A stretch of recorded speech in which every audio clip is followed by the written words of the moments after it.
44 goals over the weekend, a new Premier League record. Calvert-Lewin and Son claiming hat-tricks. Liverpool ease past a 10-man Chelsea. And Palace make a feast of crumbs at Old Trafford. Hi and welcome to All Balls, the show that keeps you updated with all the Premier League action and fantasy football tips.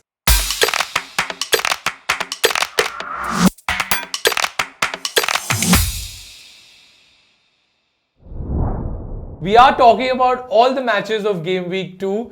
Rahul Bell next to me as usual. The jersey's been racked. I mean, after that performance, I think I should take a break from the jersey. We will get into the United performance right after this. But tell me something, Rahul. 44 goals, in the Premier League this last weekend. Do you think it has something to do with the short, time off which they have and the quick restart? Because it seems like the players have got it going already. I mean, yeah, it has to. And it also probably has a lot to do with no crowds. Yes. So that kind of, builds that whole momentum where you're not really worried about that, you're concentrating on the game and there are more goals. So I think we're going to see a lot more of this. The game becomes more tactical? Yes. To an extent? And it becomes more open. I mean, it gets more end-to-end, where you would probably see the smaller teams not really expressing themselves too much against, the top half teams. But this is a little different. So we will see a lot of more goals. I think relatively also the mistakes players make have reduced, but Kepa is Kepa. I mean, that cannot change.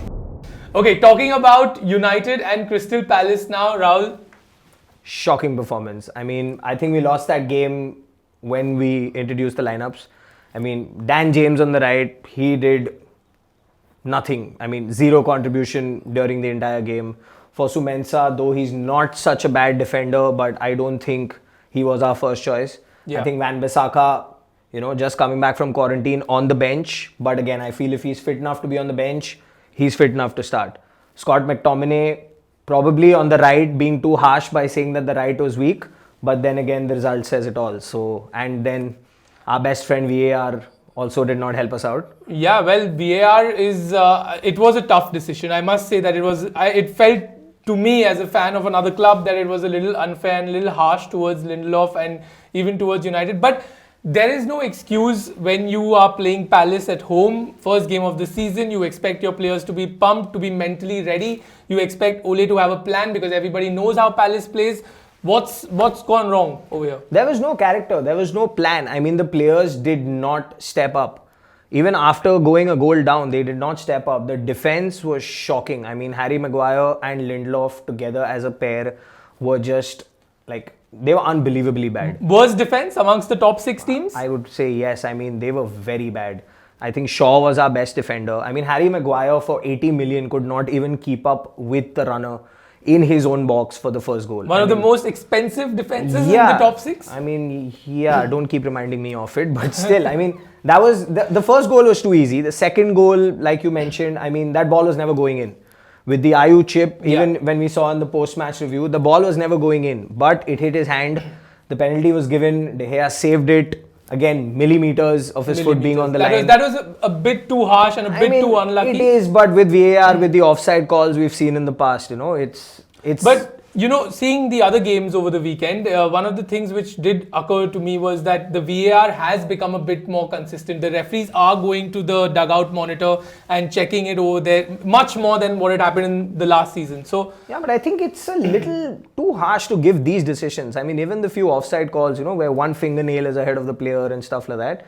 I mean, it's a rule. We got to follow it. But I just think United got hard done by, especially being the second goal. So Palace gets that cushion.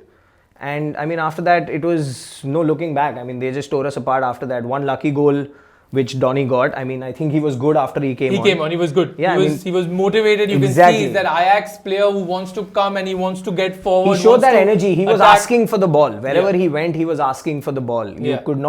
I couldn't see a Bruno Fernandes do that. I could not see a Paul Pogba do that. Pogba mispassed the ball, I think, at least 4 or 5 times at least that's what I counted. I think Maguire did the same. He was not being able to complete passes. I mean, Maguire's shit, but Pogba, I think, sometimes gets a little overconfident, which is where I think, he loses that bit of creativity and his, expertise on the game. But I just feel overall, I think Donny was the only spark we had in that game. 20th United player to score on debut. But taking nothing away from Palace, I mean, they had a plan to catch us cold and they caught us cold and literally took us to the cleaners.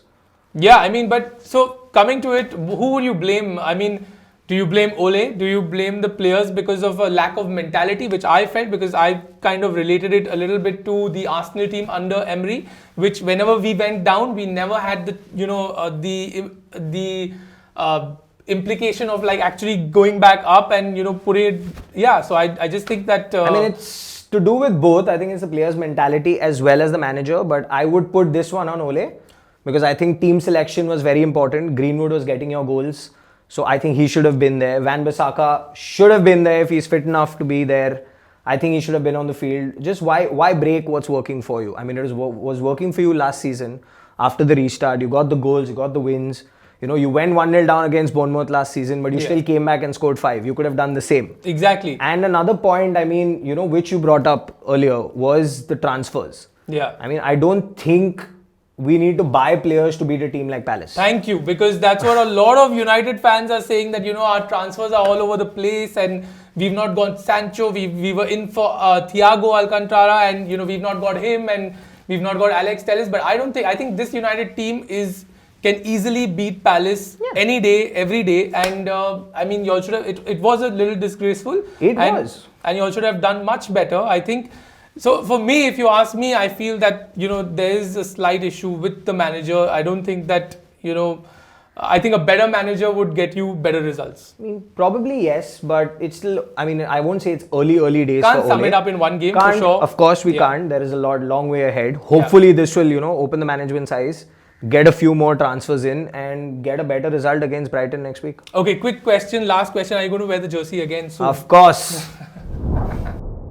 All right, Chelsea versus Liverpool at Stamford Bridge.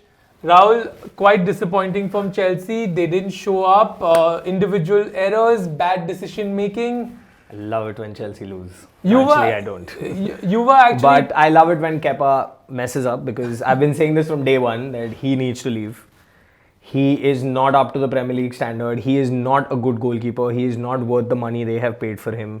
And he just, I mean, he is very bad. He's just very, very bad. That pass was 10 yards and he killed the game off. You think that he's not able to handle the pressure, because there's a lot of talk surrounding him overall, with him leaving Chelsea, with him not, and I'm sure he wants to be there, but do you think that's one of the reasons? I mean, this is the same player who had the audacity to tell his manager that he will not come off when his manager wanted him to come off.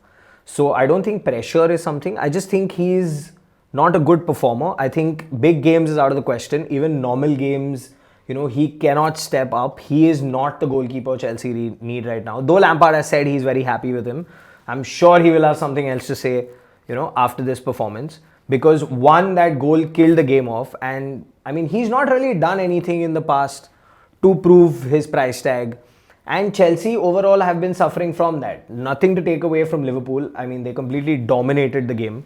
Like, one of the major things you heard was it's difficult to beat Liverpool with 11 men on the field. True. And then you're doing it with 10. I mean, I don't understand what Christensen was doing. No debate, but on the red card, right? Not at all. I mean, I think Michael Owen said during halftime that, you stay 11 men even though you concede a goal. Absolutely. So that is, and you're not even sure if Mane is going to score. Mane had a lot to do. Exactly. Yeah. I mean, even if you concede that goal, you still have 11 men on the field. Yeah. I mean, and all credit to Klopp. They're down to 10 men. He brings on Thiago and he kills the game. I mean, that was probably one of the most ruthless moves. Yeah. I mean, 75 passes in the second half at what, a 90%. Yeah. Accuracy is absolutely amazing for a debutant. And I mean, Chelsea was just dominated in that game. And then Mane. How good was Mane? That first goal was, I mean, a work of art.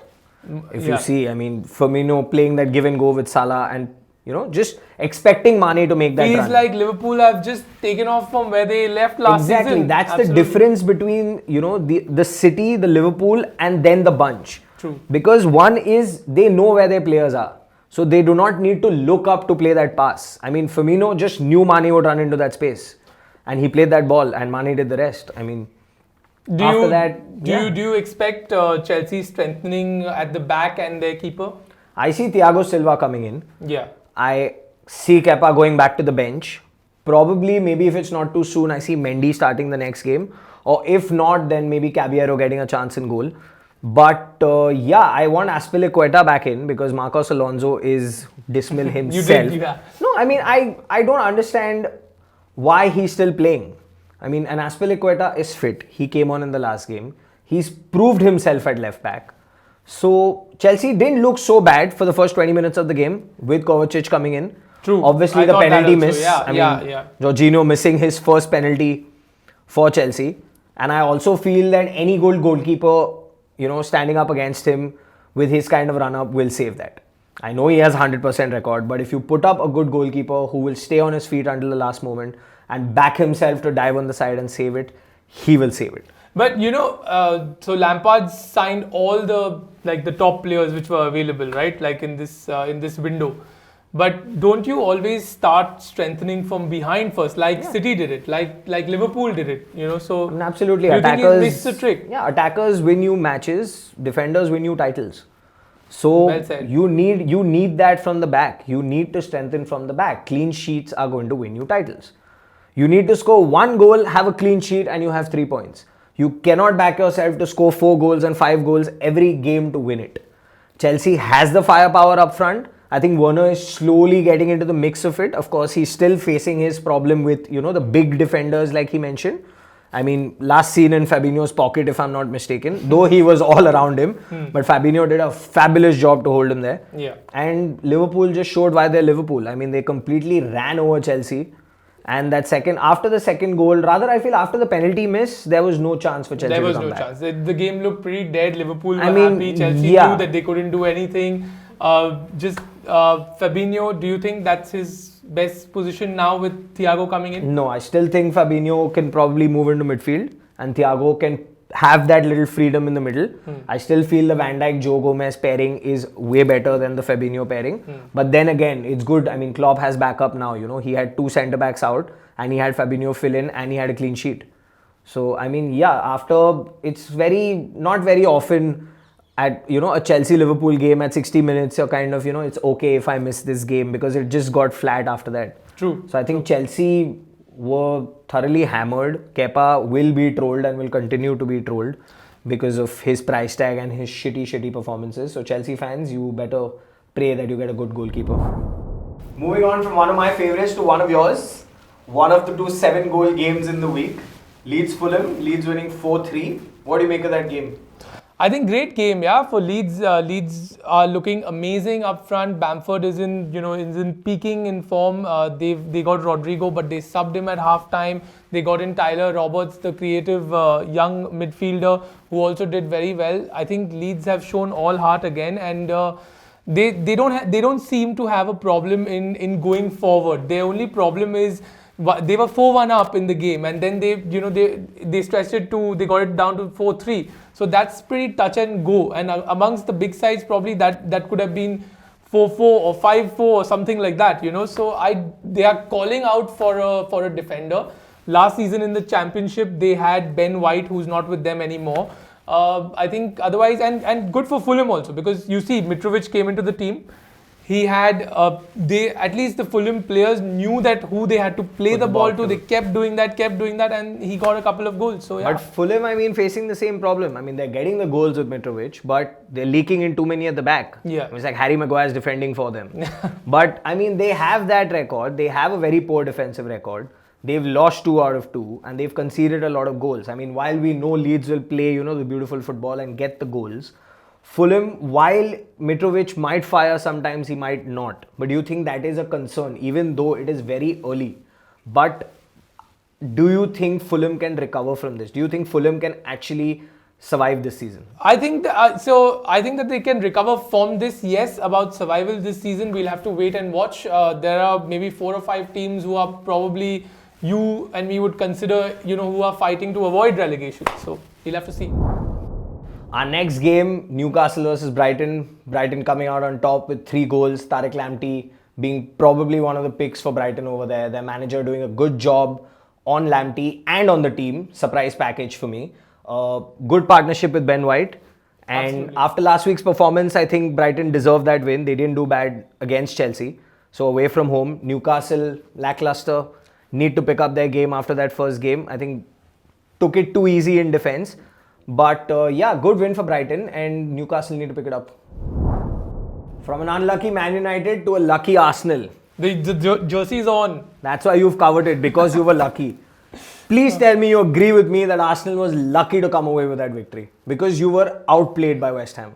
3 points is 3 points, but I agree with you, Arsenal. Damn the 3 points. You were outplayed. You had 7 shots, they had 14. No. You can't say that we were outplayed. You were outplayed, they had more chances. They deserved the point. Yeah. No, they didn't deserve a win. Of course they did.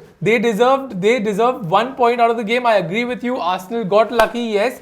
But you know what's the difference in this game?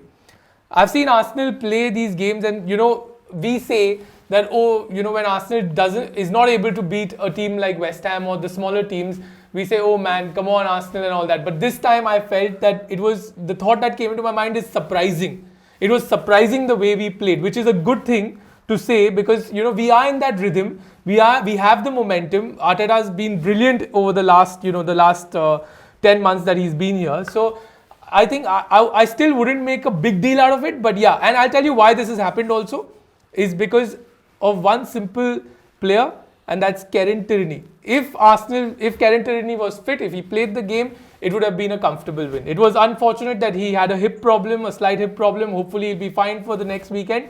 But however much I agree, and I'm not going to let you talk, but however much I agree, they deserved a point, but we got a little lucky in the end. Fair enough. I mean, the only thing you can take back from this is Arsenal is now reaching the point where, you know, as a big team, they're grinding those wins out. Yeah. But I still feel West Ham deserved the win. There was a header against the post. There was a save in the first half. There was a penalty which was not given. Okay, now let's come to that.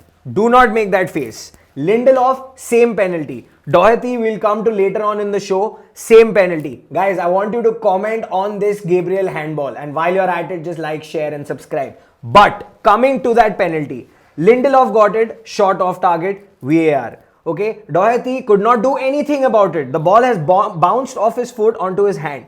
Gabriel's hand is away from his body. How has VAR not given that penalty? I agree with you. At 1-1. I agree with you, and in fact I sympathize. Then how can you still say that West Ham did not deserve the win? No, because they did. It was 2-1 the score. How can you say that they deserve the win? I mean, they've played well. I agree. They've surprised had Arsenal. More shots on target. They have more shots than you. All you've had is possession. They deserved a point out of the game. Your best player was Yarmolenko because he did not track Ceballos. I mean, Bowen was doing that job. Yarmolenko came on. He did not do it. Masuaku was doing it on the other side.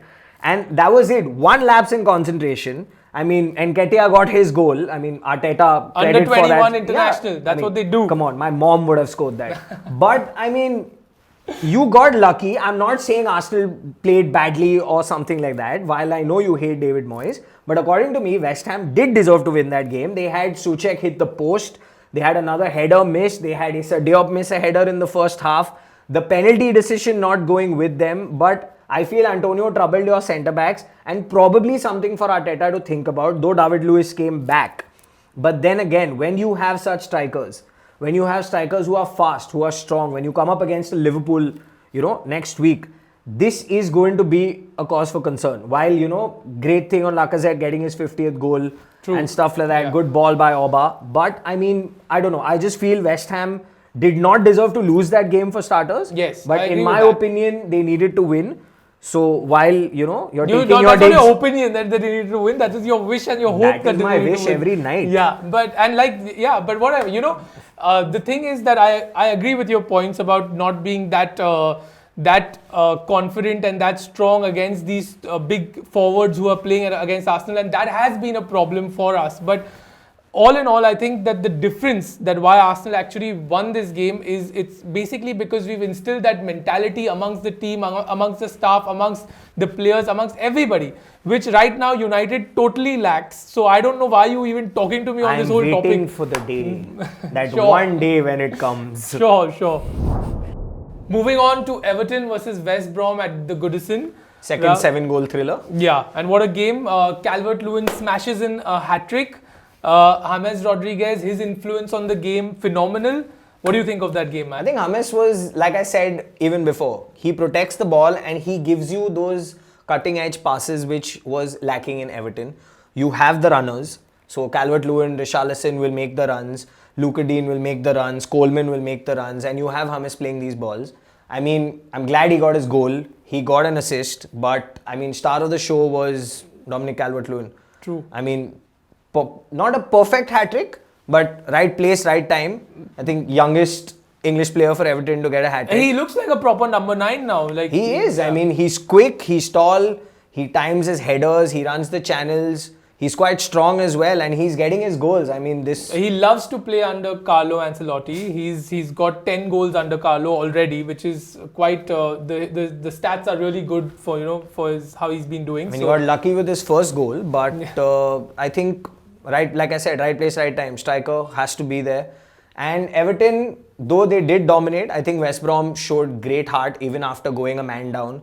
I mean, what was Gibbs doing? Experienced player. It was a clear red. I mean, there was no discussion. You've heard it in commentary. There are cameras all around. Why would you do that? True. I mean, I know and players will do it. Why would Players you throw will do away it to the game? instigate Yeah. you. Exactly. Yeah.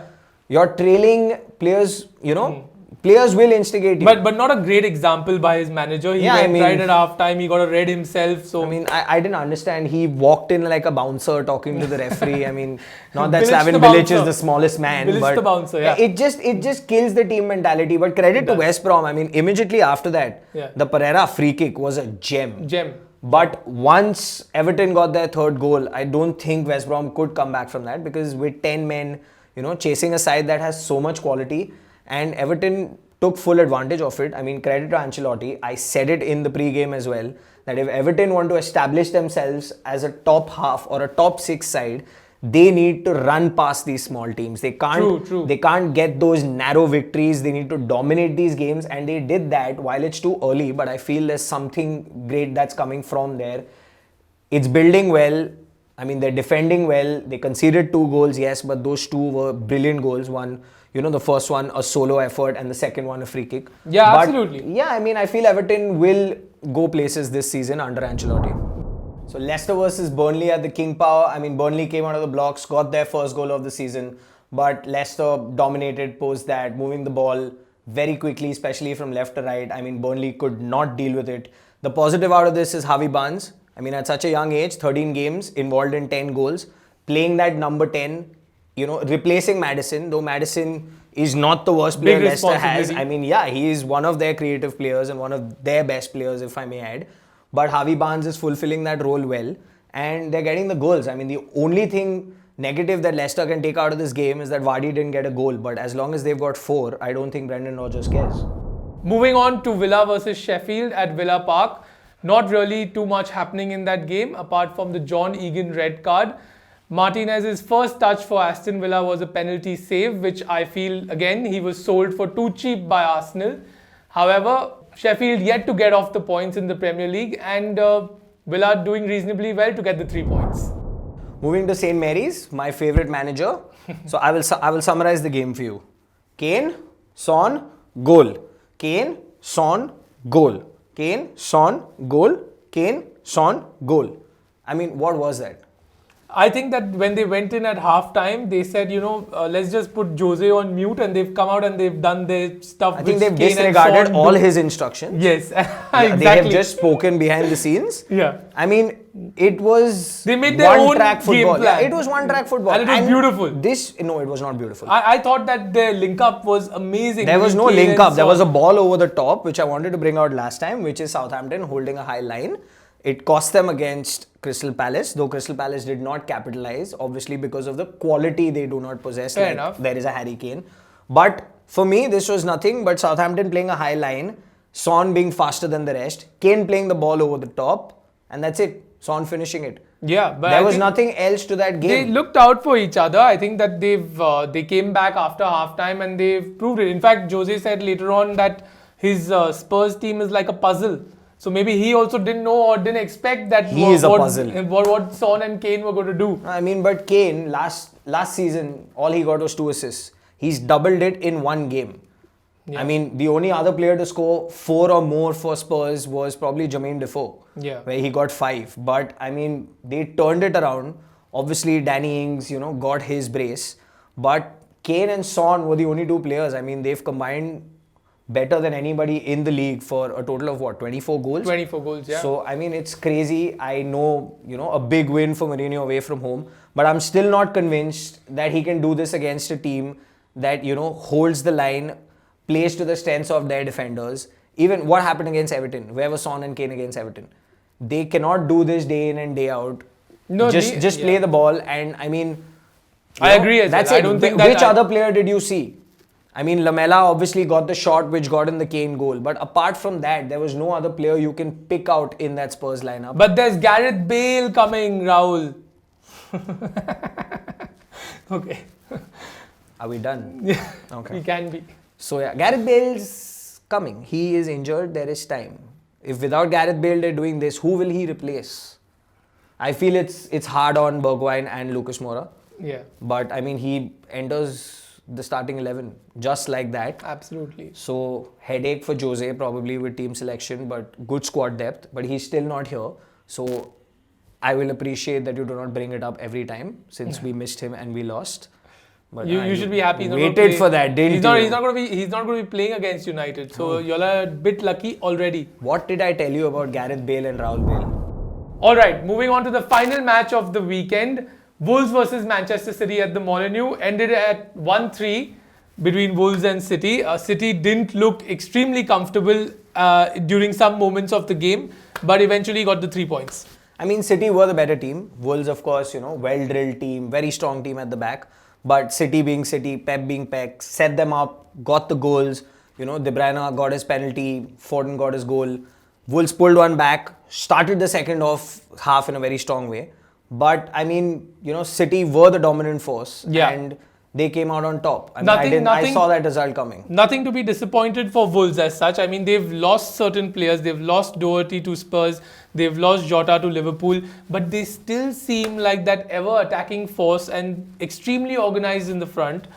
I think it's the manager. Yeah, Nuno. Yep. He drills them that way. I think it's his mentality that he has brought into the team. And I think it's how he sets them up and how he trains them or whatever he tells them. I just feel it works because they've been consistent with this mentality with, being solid at the back, being solid in midfield. So I don't think Wolves should be too disappointed with this performance. I mean, they've lost to a Manchester City who is, quality side. So guys, that wraps up this week's episode. Here's a roundup of all the games. 44 goals scored, highest ever in a Premier League. Only 3 clean sheets. So for those fantasy managers with defenders, not a good week for you. Leicester still on top of the table. Arsenal third, 1 place above their comfort zone. United 15th in their zone. Oh God, get over it. But yes, do like, share, subscribe, follow us on Instagram and join us for the next episode of All Balls. Stay safe.